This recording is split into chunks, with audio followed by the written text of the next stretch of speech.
প্রিয় এইচএসসি পরীক্ষার্থীরা সবাই কেমন আছো? আমরা আজকে শুরু করছি আমাদের ন্যারেশন, যেটা হচ্ছে তোমাদের গ্রামারের। এখানে হচ্ছে আমি লিখেছি যে ডিরেক্ট ন্যারেশন। তো ডিরেক্ট ন্যারেশনের আমাদের হচ্ছে গিয়ে এটা হচ্ছে গিয়ে আমাদের স্পিচ ন্যারেশন। তো স্পিচ ন্যারেশনের আমাদের ইনডিরেক্ট করবো আমরা। এখন কি করবো?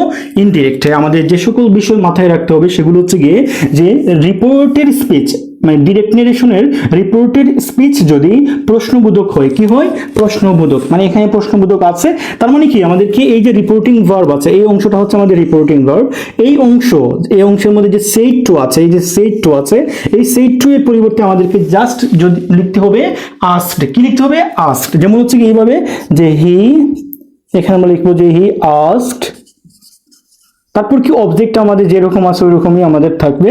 যেমন হচ্ছে কি আমাদের এখানে আস্ক লেখার কারণ হচ্ছে গিয়ে রিপোর্টেড স্পিচ হচ্ছে আমাদের কি প্রশ্নবোধক, ঠিক আছে?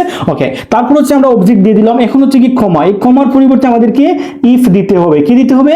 ইফ দিতে হবে। যদি রিপোর্টেড স্পিচ যদি শুরু হয় এই যে WH ওয়ার্ড ছাড়া, মানে অক্সিলিয়ারি দিয়ে যদি শুরু হয়, এটা হতে পারে আমাদের to be verb, to have verb, do verb, modal auxiliary, যে কোনো ধরনের অক্সিলিয়ারি দিয়ে যদি শুরু হয় আমাদের রিপোর্টেড স্পিচ, তাহলে আমরা কিন্তু ইফ দিব শুধুমাত্র এই যে প্রশ্নবোধক যদি থাকে। আর যদি WH ওয়ার্ড দিয়ে প্রশ্নটা স্টার্ট হয় বা সেন্টেন্সটা স্টার্ট হয়, তাহলে আমরা কি করব? কোন ধরনের ইফ দিব না। তাহলে আমাদেরকে এখানে ইফ দিলাম। দেন হচ্ছে আমাদেরকে এখানে সাবজেক্ট লিখতে হবে। এই যে উইলটা এটা পরে লিখবো, আমাদেরকে এখন কি লিখতে হবে? সাবজেক্টটা লিখতে হবে। সাবজেক্টটা কিন্তু আমরা ইউ লিখতে পারবো না। এই যে ইউ আছে না, এই ইউটা লেখা যাবে না।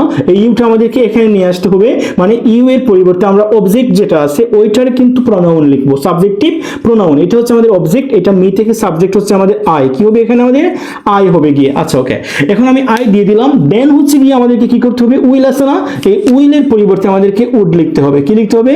উড। এইগুলো হচ্ছে আমাদের মেইন যে বিষয়গুলো, এগুলো মাথায় রাখতে হবে যে উইল থাকলে উড লিখতে হয়, ক্যান থাকলে কুড লিখতে হয়, তারপর হচ্ছে কি শ্যাল থাকলে শুড, মে থাকলে মাইট, এগুলো লিখতে হয়।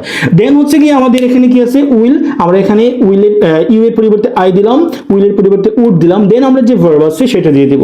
এটা হচ্ছে আমাদের কি গিভ। গিভটা আমি যেরকম আছে সেম একই রকম রাখলাম। দেন হচ্ছে কি আমাদের মি আছে না, এই মিটা কিন্তু হচ্ছে গিয়ে আমাদের এই যে আছে, এই যে সাবজেক্ট, এটাকে কিন্তু ইন্ডিকেট করতেছে, ঠিক আছে? মানে উনি কিন্তু প্রশ্ন করেছেন, মানে উনি বলেছেন যে he said to me will you give me some money, মানে উনি বলেছেন কাকে? উনি আমাকে বলেছেন, এরকম টাইপের একটা বিষয়। তাহলে এখানে মি বলতে হি, উনাকে টাকা দেওয়ার জন্য বলা হয়েছে। তাহলে মি মানে কি? ওই যে এখানে যে সাবজেক্ট আছে ওইটার অবজেক্ট হবে। তাহলে হি এর অবজেক্ট হচ্ছে গিয়ে আমাদের হিম, আমরা এখানে হিম দিয়ে দিলাম। তারপর হচ্ছে আমাদের যে আর কোনো চেঞ্জ নাই, there is no any change, আমরা জাস্ট যেরকম আছে সেম একই রকম রেখে দিব, সাম মানি।